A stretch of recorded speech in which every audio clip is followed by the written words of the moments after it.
దేవునికి స్తోత్రం. ఏదైనా సర్వలోక న్యాయాధిపతి అయిన దేవదేవుడైన యేసుక్రీస్తు ప్రభువారి యొక్క సర్వోన్నతమైన వాగ్దానం, నేను జనులకు అద్భుతములను కనుపరుతును. మీకా గ్రంథం 7:15. ప్రియా సర్వలోక న్యాయాధిపతి అయిన దేవదేవుని బిడ్డలారా, ప్రభువైన యేసుక్రీస్తు ఘనమైన నామములో మీ అందరికీ నా హృదయపూర్వకమైన శుభాలు ఈ ఉదయకాల సమయంలో తెలియపరుస్తున్నాను. దేవాదేవుని బిడ్డలారా, మీరంతా బాగున్నారు కదూ? మహిమాన్వితుడైన యేసుక్రీస్తు ప్రభువారి యొక్క శాశ్వతమైన కృప మీతో, మీ కుటుంబ సభ్యులతో, మీ పక్షాన నుండి కార్యం జరిగించాలని ప్రభు సన్నిధానంలో మీకు ప్రార్థిస్తున్నాను. మీ ప్రత్యేక ప్రార్థన అవసరం ఉన్న ఎడల తప్పక మీరు వాట్సాప్ ద్వారా మెసేజ్ చేయండి. దేవుడు మీ జీవితంలో అద్భుతమైన కార్యంలో ఆశ్చర్యకరమైన కార్యం చేయగల గొప్ప దేవుడు. దినదినము ప్రతిదినము ఆ మహిమానుతులను, మహిమాస్వరూపులను స్తుతించి, మహింపరిచి, ఘనపరిచి ప్రార్థించండి. ఆయనకు గొప్ప కార్యాభివృద్ధిని మీరు పొందండి.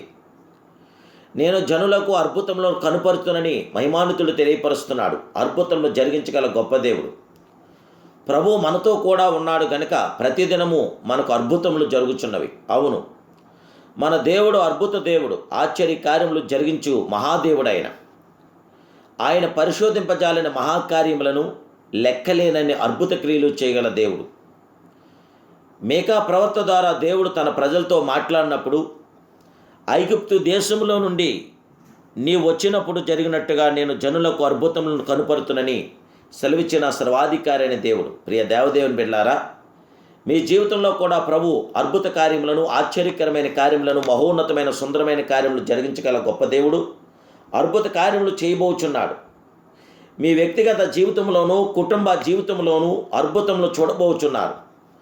పరిశుద్ధ గ్రంథమందు ఆయన చేసినట్టుగా అద్భుతములను నీవు ఆయన ఎడల చేయుటకు సిద్ధముగా ఉన్నాడు.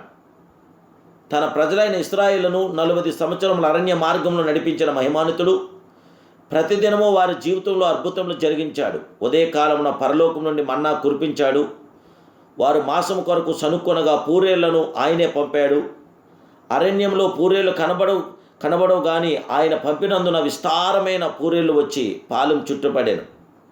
40 సంవత్సరంలో వారు అరణ్యంలో నడిచినను వారు చెప్పులు పాతగిల్లలేదు, వారి వస్త్రములు చినిగిపోలేదు. నిజముగా మన దేవుడు అద్భుత దేవుడు, ఆశ్చర్యకరుడు, మనోహరుడు, మహోన్నతుడు, ప్రియుడు, ప్రాణేశ్వరుడు, ప్రాణప్రియుడు. మన జీవితంలో ఆయన కార్యం చేస్తే అద్భుతాలే అద్భుతాలు. దేవుని బిడ్డలారు, దేవుని ఆశ్రయించిన వారి జీవితాలు ఏ లోటు, ఏమీ కొదువు మాత్రము లేదు.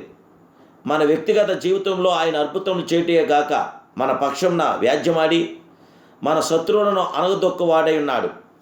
శత్రువు ఎదుట నీకు నాకు భోజనం సిద్ధపరిచి నా తల నూనెతో అంటియున్నావని కీర్తనాకారుడు పాడుచున్నాడు. జీవగల దేవదేవుని బిడ్డ, అద్భుతములు చేయి దేవుని స్తుతించండి.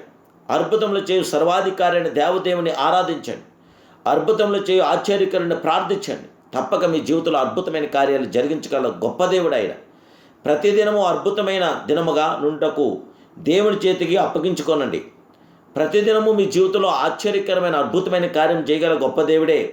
నేడు నేను నీ వలన భయమును, నీ వలన వెరపు ఆకాశం కింద నున్న సమస్త దేశంలో వారికి పుట్టింప మొదలుపెట్టుచున్నానని ద్వితీయోపదేశకాండంలో ఆయన తెలియపరుస్తున్నాడు. దేవదేవుని బిడ్డలారా, దేవుడు మన జీవితంలో మహోపకరమైన కార్యములు, ఘనమైన సుందరమైన కార్యములు, ప్రతి కార్యం జరిగించి మనల్ని బలపరిచి మన జీవితంలో ఘనమైన కార్యాభివృద్ధి జరిగించి మనను ఉజ్జింప చేయగల మహావీర చక్రవర్తి, మహోన్నతుడు, సర్వోన్నతుడు, సర్వాధికారి అయిన దేవుడు. ఆ దేవదేవుని యొక్క మహాకృపతో నింపటానికి ఇప్పుడే ఆయన ప్రార్థించండి. ఆయనకు ఉన్నతమైన కార్యాభివృద్ధిని పొందండి. ప్రార్థన. మహాపరిశుద్ధుడు, మహోన్నతుడు, సర్వోన్నతుడు, సర్వాధికారి అయిన ప్రియ జగత్రక్షుడు అయిన పరమ తండ్రి, ఆరాధ్య దైవమా, అభిషక్తుడా, పూజనీయుడా, పూజార్వుడా, స్తోత్రార్వుడా, పరిశుద్ధుడా, పరిశుద్ధాత్ముడా, యేసు మీకు వందనాలు, స్తోత్రాలు తెలియజేస్తున్నాను. పరలోకని ప్రసన్నైన ప్రతి ఆత్మకార్యం మీ బిడ్డలను మా పట్ల జరిగించండి. మమ్మల్ని అందరినీ ఆశీర్వదించండి, దీవించండి, బలపరచండి. మీ యొక్క సర్వోన్నతమైన కార్యాబ్దిని మా పట్ల జరిగించి, ప్రాణప్రియుడా, మిమ్మల్ని ఆశ్రయిస్తున్నగా అద్భుతమైన కార్యాలు మీ బిడ్డలను మా అందరి పట్ల జరిగించమని, బిడ్డలందరినీ ఆశీర్వదించి దీవించి అందరికీ జయ విజయం, ఆనంద, ఆదరణ, సంరక్షణ అనుగ్రహించమని నా ప్రభును, రక్షకుడు, పరిశుద్ధులని యేసునామములో ప్రార్థిస్తున్నాను పరమ తండ్రి. ఆమేన్, ఆమేన్, ఆమేన్. సర్వలోక న్యాయాధిపతి అయిన దేవదేవుడు మిమ్మలను, మీ కుటుంబాన్ని, మీ కుటుంబ సభ్యులను బహుగా దీవించి, ఆశ్రయించి, బలపరిచి, స్థిరపరిచి వర్ధిల్ల చేయునుగాక.